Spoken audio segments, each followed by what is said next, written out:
नमस्कार मित्रों, स्वागत है आप सभी का हमारे YouTube चैनल संस्कृत लोक में। आज हम यहाँ पर उपस्थित हैं संस्कृत का एक बहुत ही प्रसिद्ध नाटक जिसका नाम है अभिज्ञान शाकुंतलम, उसको लेकर के इस वीडियो में हम अभिज्ञान शाकुंतलम की कथावस्तु के बारे में चर्चा करेंगे।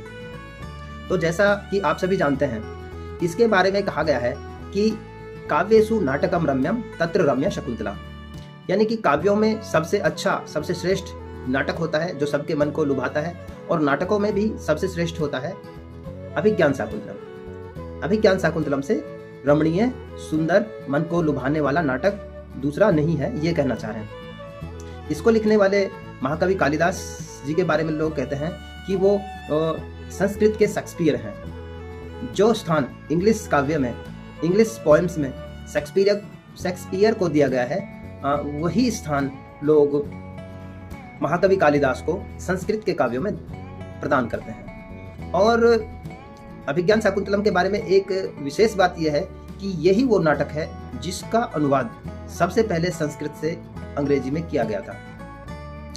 तो देखिए, अब हम थोड़ा इसके बारे में शुरू करते हैं।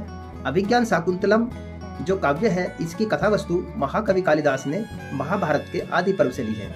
वहां से लेकर के और उसमें कुछ अपनी काव्य प्रतिभा मिला करके तब ये नाटक महाकवि कालिदास जी ने बनाया है। इसमें कुल 7 अंक हैं और 7 अंकों की कथा वस्तु हम यहाँ पर प्रस्तुत कर रहे हैं। तो आइए सबसे पहले हम देखते हैं पहले अंक जिसका नाम है आश्रम प्रवेश, क्योंकि इसमें राजा दुष्यंत आश्रम के अंदर प्रवेश करते हैं।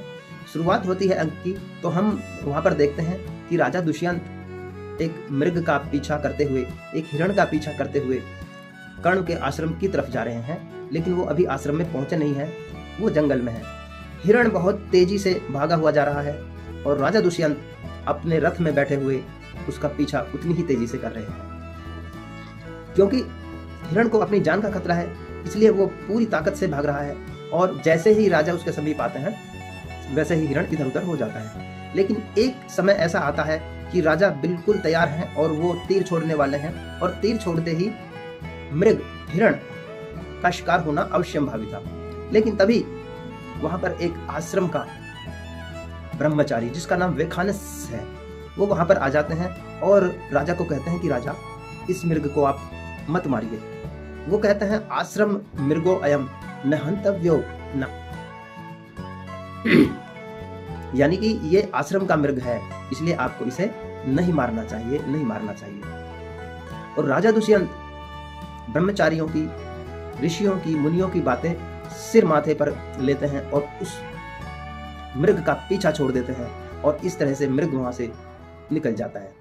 तब राजा सोचते हैं कि चलिए, यदि यहाँ पर आश्रम आ चुका है तो हम महर्षि कर्ण, जो कि उस आश्रम को चलाने वाले हैं, बहुत बड़े तपस्वी हैं, चलिए उनका दर्शन भी कर लेते हैं। तो राजा अपना रथ वहां पर छोड़ देते हैं, सारथी को कहते हैं कि इस रथ को आप एक तरफ कर दीजिए, और रथ से नीचे उतर जाते हैं। राजा अपने धनुष बाण भी उसके ऊपर रख देते हैं, और यहाँ तक कि अपने राजसी वस्त्र उतार करके एक सादा वस्त्र पहन करके आश्रम में आ जाते हैं। वहां आकर राजा को पता चलता है कि महर्षि कर्ण आज यहाँ पर नहीं है और वो कहीं बाहर गए हुए हैं।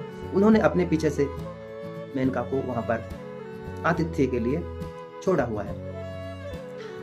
जैसे ही राजा प्रवेश कर रहे हैं आश्रम में, तो उनकी भुजा फड़क रही है। भुजा फड़कने का अर्थ शास्त्रों में बताया गया है कि या तो स्त्री धन प्राप्त होगा, या फिर धन प्राप्त होगा, या फिर कोई राज्य से संबंधित चीजें प्राप्त होगी। तो राजा सोचता है कि यहाँ पर इन चीजों में से कुछ भी कैसे मिल सकता है, स्त्री कैसे मिल सकती है यहाँ पर, क्योंकि ये तो आश्रम है, पवित्र आश्रम है, यहाँ पर ब्रह्मचारी लोग रहते हैं। फिर राजा सोचते हैं चलो कोई बात नहीं, जो मिलना होता है उसके लिए बहुत सारे रास्ते पैदा हो जाते हैं। इसके बाद राजा थोड़ा आगे बढ़ते हैं, तो वो वहां पर एक पेड़ों के पीछे खड़े होते हैं। तभी वहां पर उनको शकुंतला आती हुई दिखाई देती है, और वो अपनी 2 सखियों के साथ है, 2 सहेलियों के साथ है। वो दोनों सहेलियां और शकुंतला तीनों मिलकर के पेड़ों को पानी से सींच रही है, उनके हाथ में घड़ा है। राजा पेड़ों की आड़ में छिप जाते हैं और वो शकुंतला को देखने लगते हैं। वहीं से राजा के मन में, राजा के दिल में शकुंतला के लिए प्यार पैदा हो जाता है। जिसको आजकल कहते हैं लव एट फर्स्ट साइट, पहली नजर में प्यार हो जाता है। राजा पेड़ों के पीछे छिपकर उनकी बातें सुन रहे हैं और वो तीनों यानी कि शकुंतला और उनकी दोनों सखियां बातें कर रही हैं। तभी वहां पर एक भंवरा आ जाता है और वो शकुंतला को तंग करने लगता है। राजा उस भ्रमर को वहां से भगा देता है और इस तरह से वो उन तीनों सहेलियों के सामने, शकुंतला और उनकी दोनों सहेलियों के सामने प्रकट हो जाते हैं। वो उनसे पूछते हैं कि आप कौन हो? तो राजा बताते हैं कि मैं राजा का एक छोटा सा सेवक हूँ, धर्माधिकारी हूँ, जो कि लोगों की रक्षा के लिए नियुक्त किया हुआ हूँ। राजा उनसे पूछते हैं कि आप भी अपना परिचय दीजिए।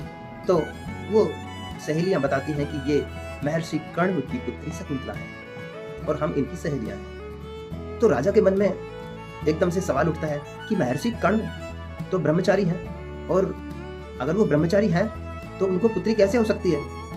तो इसका उत्तर देते हुए शकुंतला की सहेलियां बताती हैं कि ये महर्षि कण्व की पुत्री नहीं है, महर्षि कण्व ने तो इनको पाला है।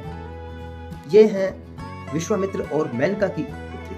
विश्वामित्र और मेनका ने इनको जन्म दिया है लेकिन पाल रहे हैं महर्षि कण्व। उनकी ये बातें सुन करके राजा दुष्यंत के मन में एक तरह की शांति आती है। उनको अब पता चल जाता है कि ये भी क्षत्रिय कन्या है और क्षत्रिय का क्षत्रिय से विवाह हो सकता है और इस तरह से राजा ये मान बैठते हैं कि हाँ, अब मुझे शकुंतला प्राप्त हो सकती है। तभी वहां पर एक हाथी आ जाता है थोड़ी दूर पर और राजा उससे आश्रम की रक्षा करने के लिए उधर चले जाते हैं और इस तरह से हमारा पहला अंक समाप्त होता है। इसके बाद दूसरे अंक की शुरुआत होती है जिसका नाम है आश्रम निवेश, यानी कि इसमें राजा ने आश्रम के अंदर कुछ समय व्यतीत किया है, इसलिए इसका नाम आश्रम निवेश। इसके शुरुआत में हम देखते हैं कि राजा दुष्यंत और उनके मित्र विदूषक, नाम मांडव्य है, आपस में बातें कर रहे हैं। राजा प्रशंतक को, अपने मित्र को शकुंतला के बारे में बतलाते हैं और किस तरह से उनको वो अच्छी लगी और किस तरह से कल सारी बातें हुई, उन सारी चीजों को राजा विदूषक को बतला रहे हैं। विदूषक कह रहे हैं कि मैं तो बहुत थका हुआ हूँ और आप इस तरह की बातें कर रहे हैं। ये शकुंतला के बारे में तो ठीक है, लेकिन मैं आज शिकार के लिए नहीं जाऊंगा। इस तरह की बातें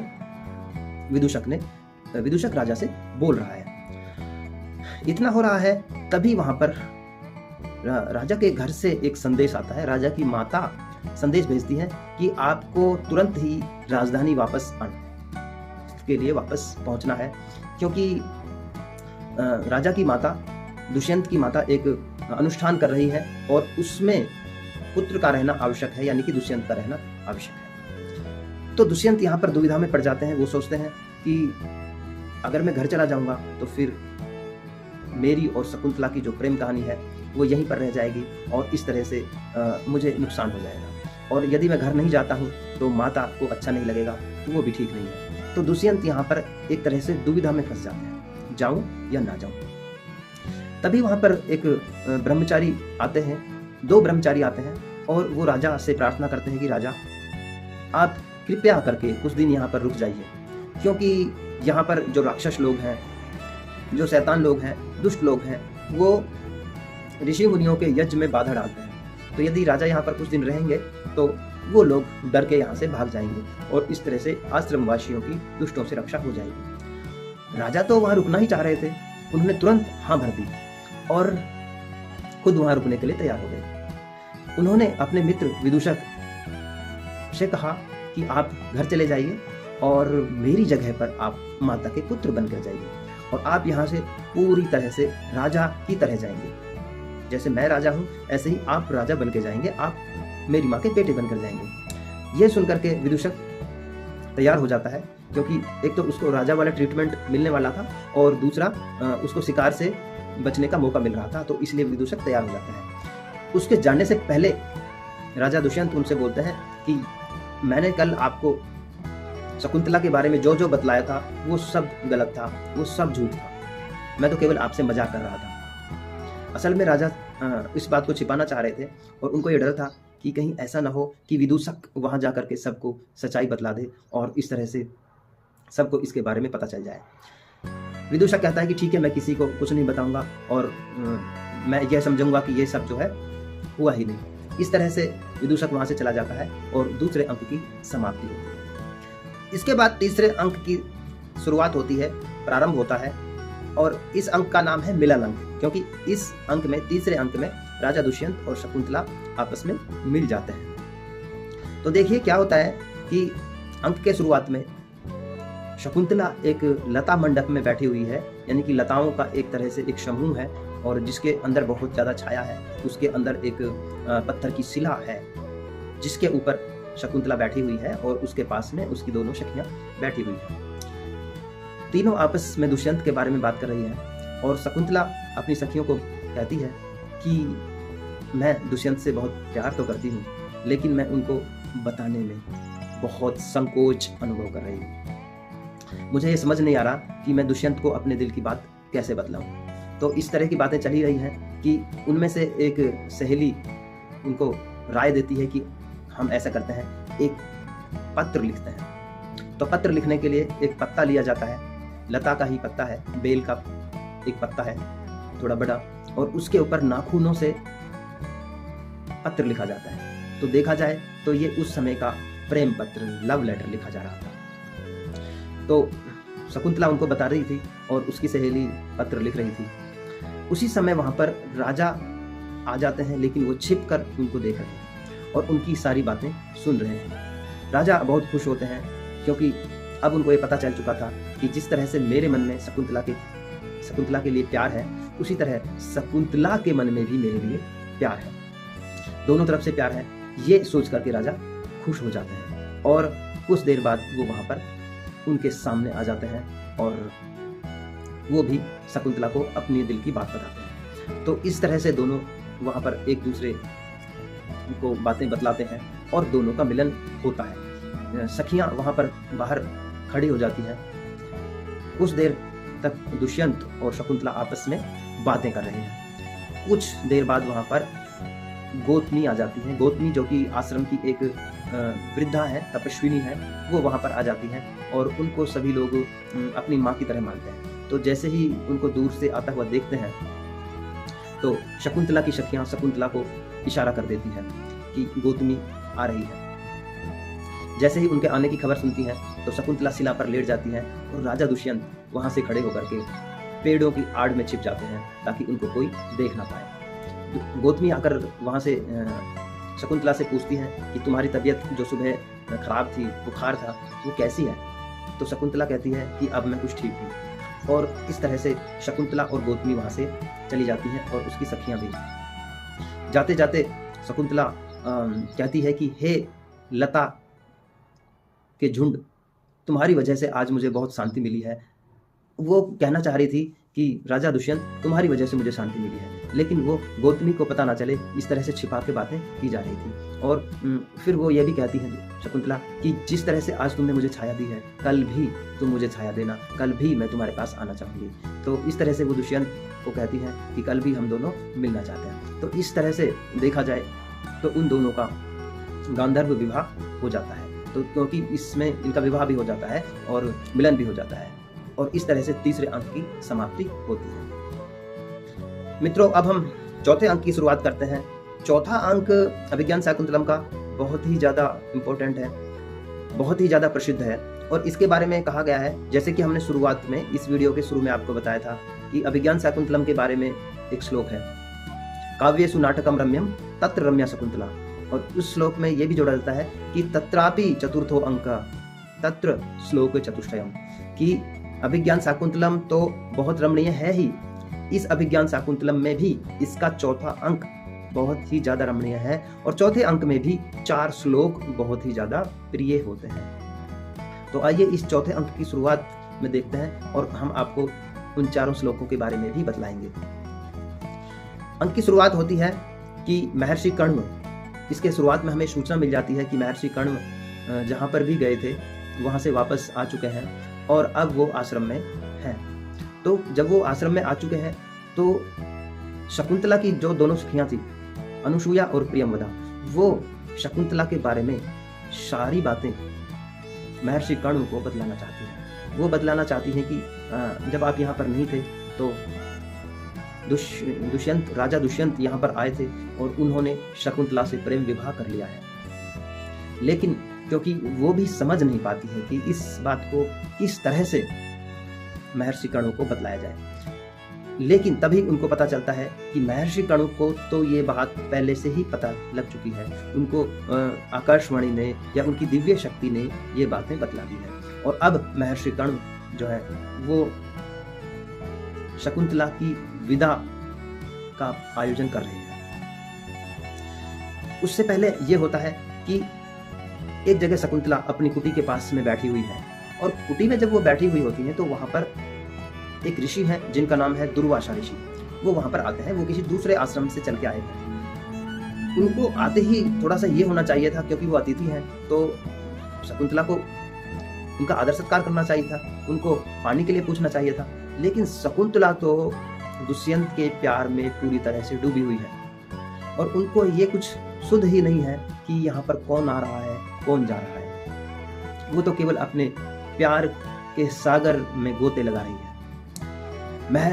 महर्षि दुर्वासा, ऋषि दुर्वासा जो वहां पर आए थे, उनको बहुत क्रोधी माना जाता है।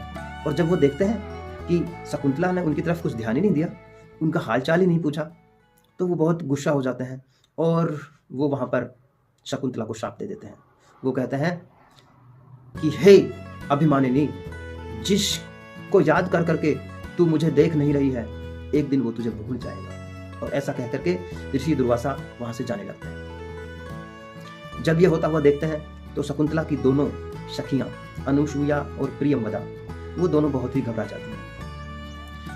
वो भाग करके महर्षि दुर्वासा के पास जाती हैं और उनके चरणों में गिर करके उनसे शकुंतला की गलती के लिए क्षमा मांगती हैं, और उनको कहती हैं कि इस बेचारी को तो आपके बारे में कुछ पता ही नहीं, ये तो इस दुनिया से अनभिज्ञ है। और वो दुर्वासा ऋषि से ये प्रार्थना भी करती हैं कि ऋषि जी, कृपया इनकी तरफ से हमें क्षमा कीजिए और आप अपना साप वापस ले लीजिए। ऋषि दुर्वासा कहते हैं कि एक बार जो साप दे दिया गया है, अब उसको वापस नहीं लिया जा सकता। बार बार अनुसूया और प्रियंवदा ऋषि दुर्वासा से विनती करती हैं, तो ऋषि कहते हैं कि साप तो वापस नहीं लिया जा सकता, लेकिन इसमें इतना किया जा सकता है कि अगर शकुंतला उनको अपना उनका कोई चिन्ह दिखाएंगी, पहचान का कोई निशान दिखाएंगी, तो वो इनको पहचान जाएंगे। तो अब जाकर के शकुंतला की दोनों सखियों को थोड़ा सा दिल में तसल्ली आती है, ढांढस बनता है। और क्योंकि उनको पता था कि दुष्यंत जाते समय शकुंतला को एक अंगूठी देकर गए थे, जिसके ऊपर दुष्यंत का नाम लिखा हुआ है, राजकीय अंगूठी है, और उसको जैसे ही देखेंगे राजा तो उसको शकुंतला को पहचान जाएंगे। ऐसा दोनों सखियां सोच रही थी, और उन्होंने ये भी सोचा कि हम ये बात शकुंतला को नहीं बतलाएंगे, क्योंकि अगर शकुंतला को हमने ये बात बतला दी तो फिर शकुंतला और भी ज्यादा दुखी हो जाएगी। और इस तरह से दोनों वापस आ जाती हैं।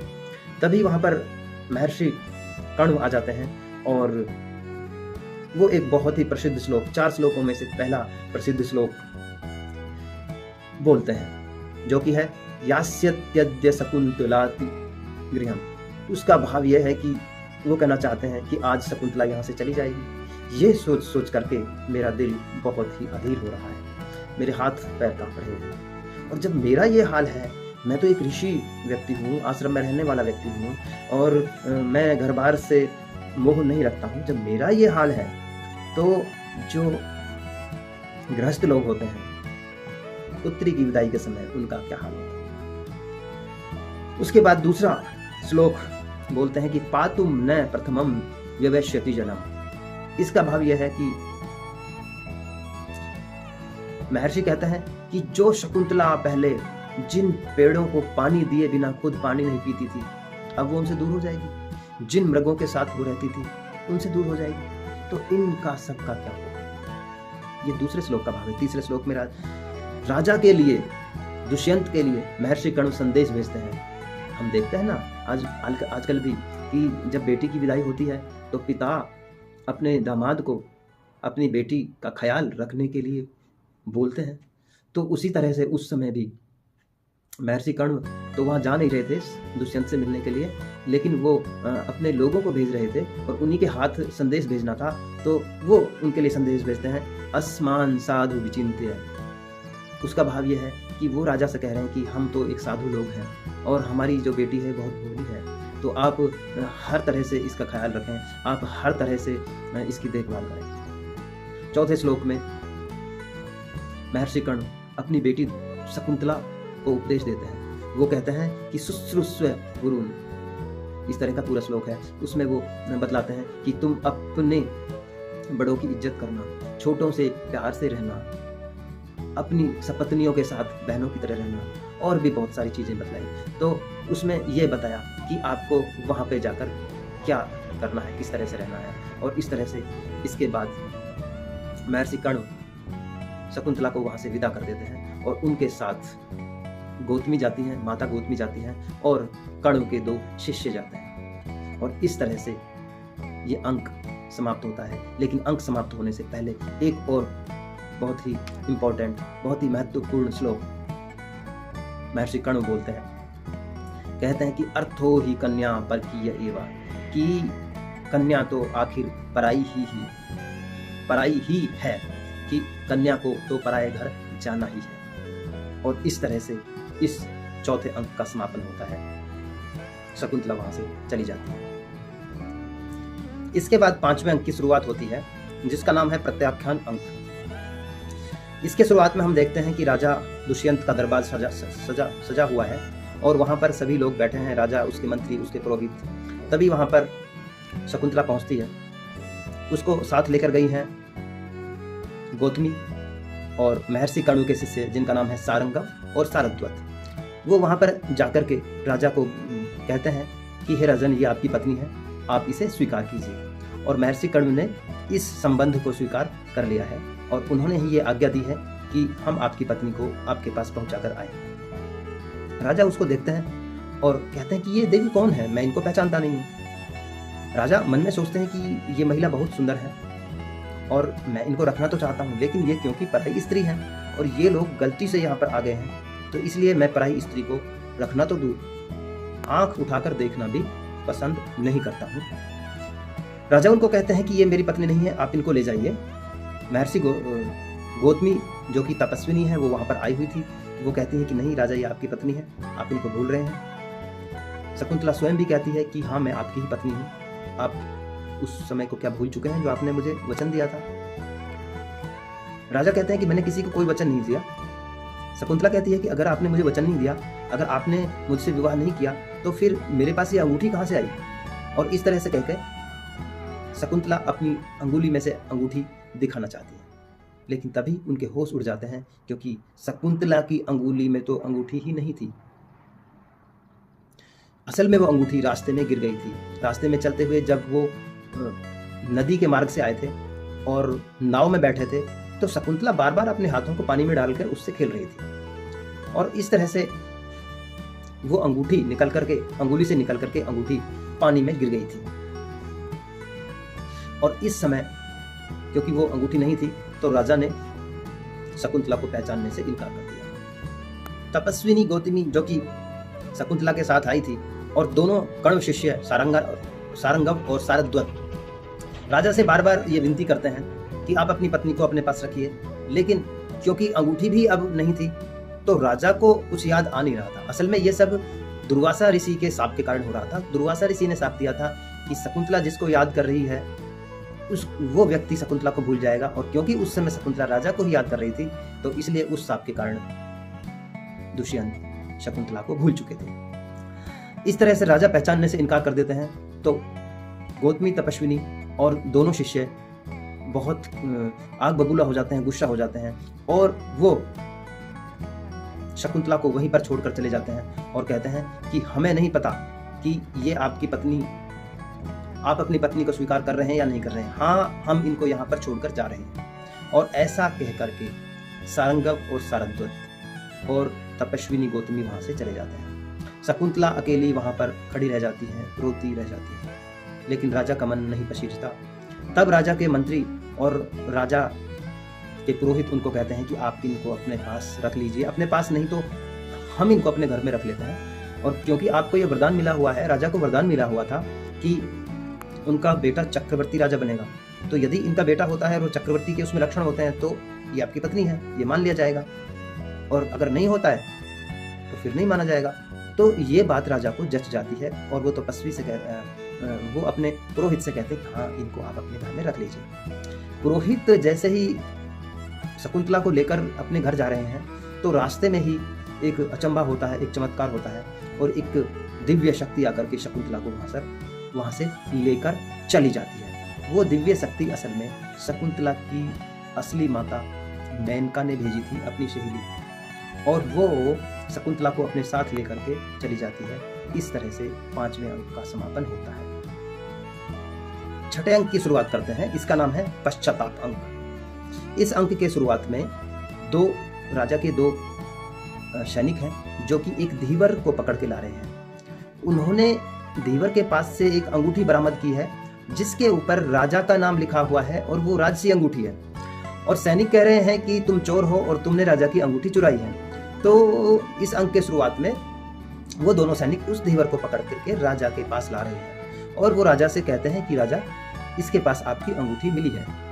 तो जैसे ही राजा उस अंगूठी को देखते हैं वो तुरंत उनको शकुंतला याद आ जाती है, क्योंकि दुर्वासा ऋषि ने जब शाप दिया था तो उसके बाद उन्होंने ये कह दिया था कि यदि वो कोई पहचान का चिन्ह देखेंगे, कोई वस्तु देखेंगे तो वो पहचान जाएंगे। और उस दिन शकुंतला को नहीं पहचान पाए थे क्योंकि अंगूठी नहीं थी, और आज वही अंगूठी उनको मिल गई है तो वो शकुंतला को याद करने लगे। वो अंगूठी असल में शकुंतला के हाथ से पानी में गिर गई थी और वहाँ पानी में एक मछली ने उसको निगल लिया था और उसी मछली को इसी धीवर ने पकड़ लिया था। और इस धीवर ने जब उसको काटा तो उसके पेट के अंदर से ये अंगूठी उसको मिली और राजा के सैनिकों ने समझा कि ये चोर है, इसने चोरी की है। लेकिन जैसे ही उस अंगूठी को राजा ने देखा उसको सारी पुरानी बातें याद आ गई और उसको बहुत पश्चाताप होने लगा। उसके मन में ये विचार आए कि तुमने अपनी पत्नी शकुंतला के साथ कितना अन्याय किया है। वो बेचारी भोली भाली और तुम इतने निष्ठुर, तुम इतने नालायक कि तुमने उसको वहां से भगा दिया। और राजा ये सब सोच करके रोने लगते हैं। उसी समय वहां पर एक घटना और घटती है कि राजा के सामने एक मुकदमा, एक अभियोग लाया जाता है जिसमें कि एक बनिया था, उसको कोई भी पुत्र नहीं था और वो बिना पुत्र ही मर गया। तो अब उसकी संपत्ति पर किसका हक है, ये मुकदमा था। और सबने कहा कि इसकी संपत्ति पर राजा का हक है और इस सारी संपत्ति को राजा के खजाने में, राजकोष में जमा कर दिया जाना चाहिए, क्योंकि जिसका कोई भी पुत्र नहीं होता फिर उसका सारा खजाना राजकोष में जमा होता है। तो राजा ये सोचकर रोने लगते हैं कि मेरा भी तो कोई पुत्र नहीं है, मैं भी तो इसी तरह से परेशान रहूंगा, मेरे बाद मेरी विरासत का क्या होगा। और वो दोनों चीजों को सोच करके, शकुंतला के बारे में सोच करके और पुत्र ना होने के बारे में सोच करके रोने लगता है। तभी वहां पर राजा के मित्र विदूषक के रोने की आवाज आती है। राजा का एकदम ध्यान भंग होता है और वो उधर की तरफ भाग के जाते हैं। वहां जाके देखते हैं कि उनके मित्र विदूषक को किसी ने पकड़ा हुआ है और जिसने पकड़ा हुआ था वो मातली थे, इंद्र के सारथी। इंद्र ने उनको भेजा था। तो राजा दुष्यंत उसको पहचान जाते हैं और उनकी सेवा करते हैं। उनको पूछते हैं कि आप मेरे मित्र को क्यों मार रहे हैं। तो उन्होंने कहा कि राजा इंद्र ने मुझे आपको बुलाने के लिए भेजा है। राजा इंद्र के ऊपर किसी ने आक्रमण कर दिया है, असुरों ने आक्रमण कर दिया है और वो आपसे सहायता चाहते हैं। तो राजा ने कहा कि आपको मुझे सीधा आके बताना चाहिए था, आप मेरे मित्र को क्यों मार रहे हैं। तो मातली ने कहा क्योंकि उस समय आपका जो मस्तिष्क है, मूड है, वो थोड़ा दूसरी दिशा में घुमा हुआ था, आप पश्चाताप कर रहे थे। तो उस समय अगर मैं कहता तो एक अलग तरह का माहौल उस समय था, तो मैंने वो सब बदलने के लिए ये किया है ताकि आपका मूड बदल जाए। तो राजा कहते हैं कि ठीक है, अगर इंद्र ने मुझे बुलाया है तो हम जरूर चलेंगे। और इस तरह से राजा मातली के साथ, इंद्र के सारथी के साथ इंद्र के पास चले जाते हैं और इस अंक का समापन होता है। 7वें अंक का नाम है पुनर्मिलन अंक। राजा इंद्र के पास से वापस आ रहे हैं। उन्होंने इंद्र को जिता दिया है, उनके साथ कंधे से कंधा मिलाकर उन्होंने युद्ध किया और सारे शत्रुओं को, दुश्मनों को पराजित कर दिया है। इंद्र ने उनकी बहुत सेवा की और कुछ दिन बाद अब इंद्र ने राजा को वापस भेजने के लिए अपने सारथी मातली को भेजा है। रास्ते में आ रहे हैं, वायु मार्ग से जा रहे हैं। राजा इंद्र का विमान है, मातली चला रहे हैं, पीछे उनके साथ में राजा बैठे हुए हैं। तभी उनको ऊपर से एक आश्रम दिखाई देता है। राजा पूछते हैं मातली से कि ये किसका आश्रम है।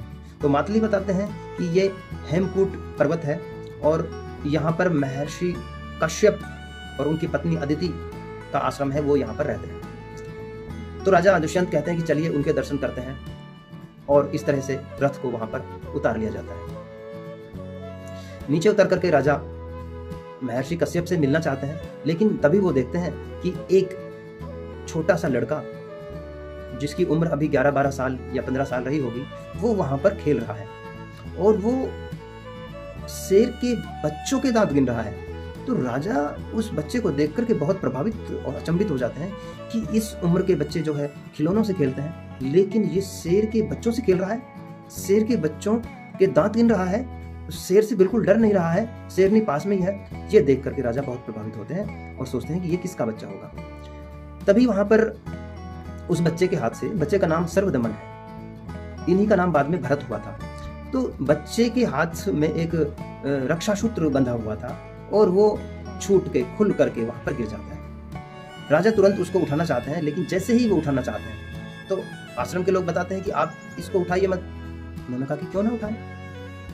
आश्रम के लोगों ने बताया क्योंकि ये स्पेशल तरह का रक्षा सूत्र है, इसको केवल इसके माँ और बाप, माता और पिता ही उठा सकते हैं, और अगर उनके अलावा किसी ने उठाया तो ये रक्षा सूत्र सांप बन जाता है और उस व्यक्ति को डस लेता है। लेकिन राजा उनकी बात नहीं मानते और उस बच्चे को अपनी गोद में ले लेते हैं। लेकिन सब देख के लोग अचंभे में हो जाते हैं कि वो जो रक्षा सूत्र था वो सर्प नहीं बना। सब अचंभे में थे। उसी समय वहां पर शकुंतला आ जाती है। शकुंतला राजा को पहचान लेती है, राजा शकुंतला को पहचान लेते हैं, और इस तरह से दोनों मिल जाते हैं। राजा उनसे अपने किए हुए की क्षमा मांगते हैं, उनसे हाथ जोड़कर विनय करते हैं, और शकुंतला भी उनको देख करके द्रवित हो जाती है, खुश हो जाती है, और वो दोनों मिलकर के महर्षि कश्यप और अदिति के पास जाते हैं और उनसे आशीर्वाद लेते हैं। इस तरह से तीनों मिल जाते हैं, राजा, उनकी पत्नी और उनका पुत्र, और इस तरह से इस नाटक का समापन होता है। सुखांत नाटक है। अंत में आकर के तीनों मिल गए हैं, राजा को उनकी पत्नी और शकुंतला को उनके प्रिय पति मिल चुके हैं। नाटक बहुत अच्छा है, सुखांत है, और नाटक के अंदर उन सभी चीज़ों का समावेश किया गया है जो कि एक नाटक को श्रेष्ठ नाटक बनाते हैं। तो मित्रों, आज हमने इसकी कथा वस्तु के बारे में जाना। इसके एक एक अंक का हम फिर से किसी दिन विस्तृत विवरण आपके सामने लेकर आए हैं। ये हमने केवल संक्षिप्त विवरण दिया था आपको। आशा मैं ये करता हूँ कि जो भी लोग इस वीडियो को देखेंगे तो उनके इससे संबंधित सारे सवाल मिट जाएंगे। यदि आप प्रतियोगी परीक्षाओं की तैयारी कर रहे हैं, खासकर यदि आप UGC नेट के लिए तैयारी कर रहे हैं, तो ये वीडियो आपके लिए बहुत ही लाभदायक सिद्ध होगा। इसी आशा के साथ आप सभी को नमस्कार। और यदि आपने हमारे चैनल को अब तक सब्सक्राइब नहीं किया है तो आप सब्सक्राइब कर लीजिए, इस वीडियो को शेयर कर दीजिए, वीडियो को लाइक भी कर दीजिए। नमस्कार मित्रों, फिर मिलेंगे किसी नए वीडियो में किसी दूसरे ग्रंथ की समरी के साथ।